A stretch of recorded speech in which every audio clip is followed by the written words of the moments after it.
Hey guys, what's up? It's Finch here. Today we're discussing the SSOU metagame and the quick bans of Magearna and Cinderace. That is right, the SSOU Council has decided to ban both of these offensive monsters from the metagame after receiving overwhelming responses to the survey in favor of banning each of them. Both Cinderace and Magearna respectively, we've elected to quick ban them both from the metagame. Now, a double quick ban at this point in the metagame is perhaps a bit of an unprecedented decision, even a single ban would be, but we've seen lots of results from the survey that favor it being banned. In particular, Magearna was pretty much across the board seen as a very problematic Pokemon, and not only did Cinderace receive a majority support in general, but also people who played in tournaments or high in the ladder were specifically very much in favor of it. Both of them received over 4.2 out of 5, which basically was on a scale of 1 to 5, with 1 being not broken, 5 being broken. So both of them are over 4. That's just overwhelming results, and we had to act on these results. While it might be out of convention, while it might be a bit more rushed than normal, we as a council believed that it was time to act in a bit more of an aggressive fashion and make sure that we did what was best for the tier. So we're going to go through why we banned both these Pokemon and what is to come in the future in this video. So if you're interested in that, be sure to stay tuned. However, before we get to that, I just want to say only about 35 to 40% of the people that watch my channel are actually subscribed. And we just hit 6,000 subscribers, and I've seen so many different reasons to make videos, so much exciting content coming down the line. So if you guys are interested and want to see more, hit that subscribe button. It would mean the world to me. Really trying to grow the channel, and all of the proceeds that we generate from the channel this month is actually going to mental health awareness, a really important cause for me. Yeah, if you want to hear more on that, feel free to shoot me a message or check out my video from the 1st of February. But with that said, let's get into Magearna first. So Magearna, and this, by the way, is like a sneak peek behind the scenes. I wrote this up earlier. Lopen Kicks is going to be posting it a bit later, I believe. But basically, the TLDR is that this is my reasoning for the bans, and kind of going to be putting this with some edits into the context reasoning, the council's reasoning and context, if you will. So it might not be this word for word, the ban post, but I like giving you guys a bit of a sneak peek behind the scenes to see what I'm working on. I think it's a cool little perk of looking at this channel, and if there's anything I could do to reward my viewers within reason, I'm always going to go ahead and do it. So yeah, hello all, the OU councils voted to ban, yada yada yada. Okay. I'm not going to read this word for word because I know that if I wanted to post a video of me just reading something word for word, I'd title it, Finch shows you guys that he knows how to read. And I hate to say it, but I don't think that video would be very popular in the channel. In fact, I don't think it'd get many views at all. So what we're going to do instead is we're going to summarize.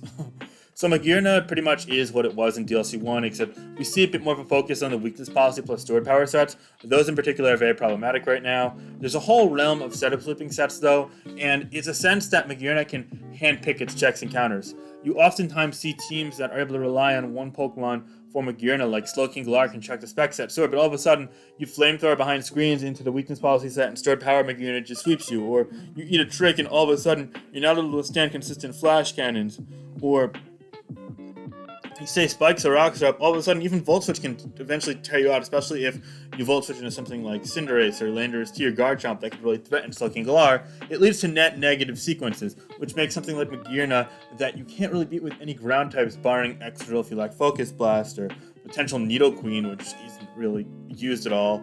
It's hard. It's very challenging to keep it in check, and Specs Magearna is definitely too much, in my opinion, alone. Like, the fact that it basically mandates you using something that's going to eat a trick and then still not even hard counter you, even if you're using things like Heatran or Slowking Galar, again, that they're going to get worn out. And Magearna's bulk of 80, 115, 115, coupled with the Steel Fairy typing, it just solidifies this so much. So the spec set, overwhelming offensively, amazing with momentum, a great game flow Pokemon. Then you also look at the fact that it has all of these, the whole plethora, the whole spectrum even of setup sets, Shift Gear, Calm Mind, even Iron Defense, be it the stored power set with weakness policy, Draining Kiss sets that seem to never die, Ice Beam, Electro Ball with Shift Gear, Thunderbolt with regular, Focus Blast, etc. I mean, all of these options and more make it so that Magearna can handpick its counters, and that alone is a very unhealthy dynamic.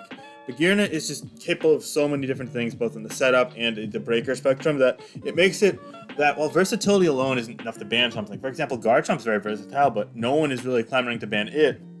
Magearna's versatility makes it so that the overlap among counters is minimal. There really aren't enough things to keep it in check, and that's a problem. So while the boosting sets are common, the spec set's also great. There are some drawbacks. Again, it's weak to things like Cinderace and Heatran, sure, but even then, with the right circumstances, the right support, they potentially can fall to it. And those aren't really checks or counters either. The more situational Pokemon. So overall, Magearna is the best Pokemon metagame without a doubt overall. But there's some specific aspects of it that push over the top because the best Pokemon in the metagame isn't always broken.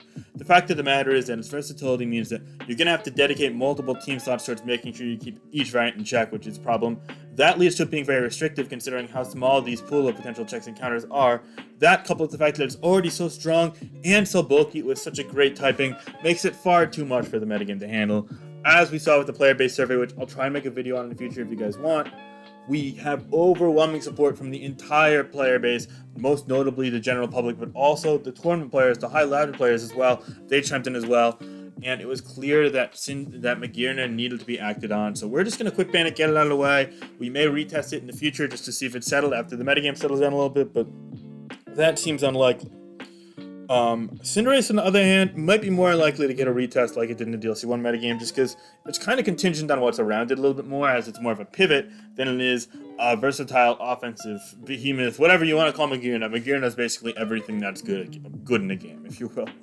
But Cinderace is a bit different. Yes, it's a bit more fragile, and yeah, it's not as conventionally good in terms of the stats and the typing, if you will, but it still hits hard on the physical side, and it's still pretty fast. That, coupled with heavy-duty boots, makes it an absolutely amazing libero abusing pivot on the offensive end. It can, again, hand-pick its own checks and counters. You pair with Tapu Koko, you want to run Electro Ball for Slowbro and Toxapex, be my guess. Gunk Shot for Clefable Infinity, sure. High Jump Kick for Heatran and Tyranitar, you betcha. Pyro Ball to hit things like Corviknight, Excadrill, Ferrothorn, etc. Yup. Pyro Ball's going to be in virtually every set.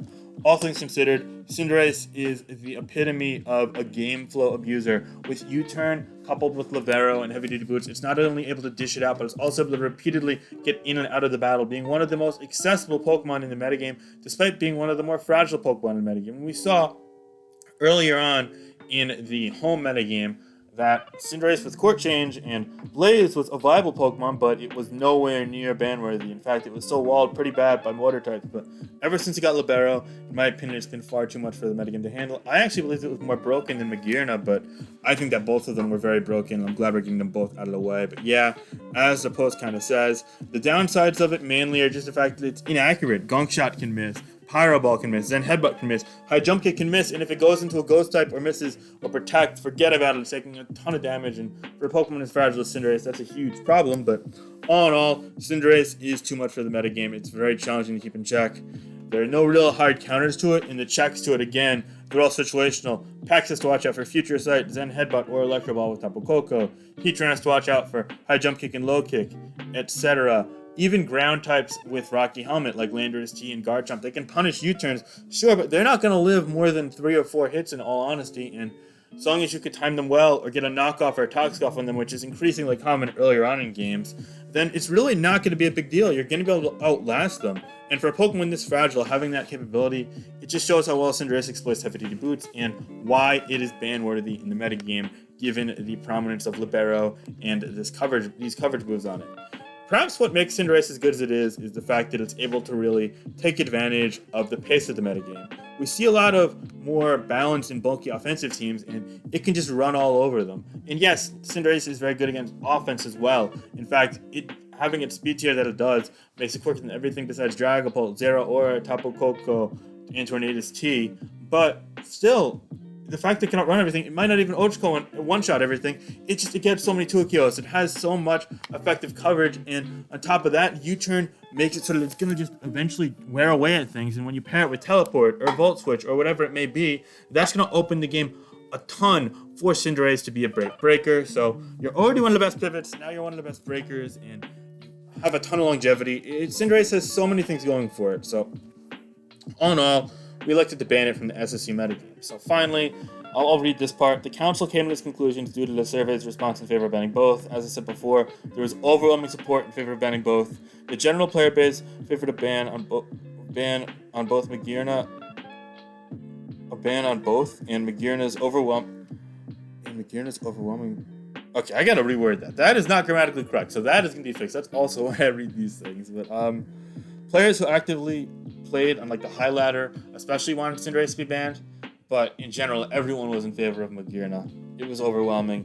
And all in all, we're probably going to retest Cinderace at some point just because it was a bit less of an overwhelming response to Magearna. And we want to make sure that we're doing our due diligence. But we believe that getting both these Pokemon out of the tier on an official basis right now is for the best. So yeah, the OU Council will be sure to keep an open mind moving forward towards retesting these Pokemon or potential Ubers like Zamazenta C, and also looking into test stuff other things in the SSU metagame. Probably can let it settle for a couple weeks at least and see what happens then, but there are other Pokemon on the horizon. There are definitely going to be a lot of impacts of these bans in the metagame, so it's being interesting to see how those do, but we're going to save that for when it actually happens. So yeah, this will be made official sometime later today. It's Sunday at 5:10 p.m. as I say this, so be sure to check that out. And until then, like, comment, subscribe. Thanks so much for watching and have a great day. Okay, bye guys.